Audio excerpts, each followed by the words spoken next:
आपका कोटि कोटि शुक्राना, बहुत बहुत शुक्राना महाराज जी। मैंने आपकी कथा ने मेरे को जीना सिखा दिया। मैं डिप्रेशन में चली गई थी महाराज जी।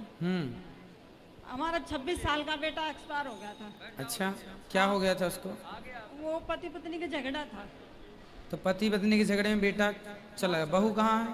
बहू को उसको 4 महीने का बच्चा पेट में था, उसने बच्चा भी गिरा दिया और पोती को लेके अपने घर चली गई। मम्मी के साथ रहती है।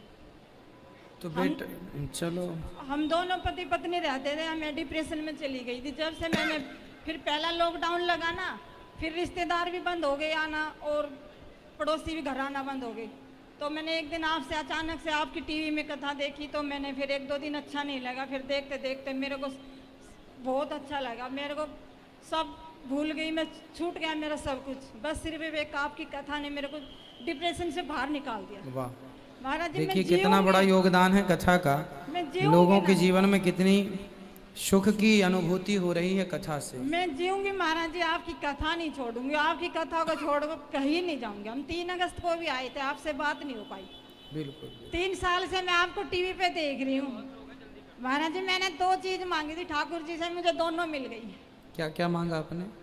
मैंने ठाकुर जी से बोला था कि मैं जीते जागते की सेवा करूंगी। दुनिया तो मूर्ति पूजा करती है, ठाकुर जी मैं आपकी जिंदे जागते की सेवा करूंगी।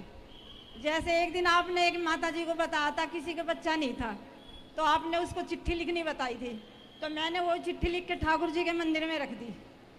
उसके तुरंत 1 साल बाद मेरी बेटी को दूसरा बेटा हो गया और उनकी सास ने मेरे से बिना मांगे दे दिया। कह रही है ठाकुर जी तुम्हारे नाम का आया।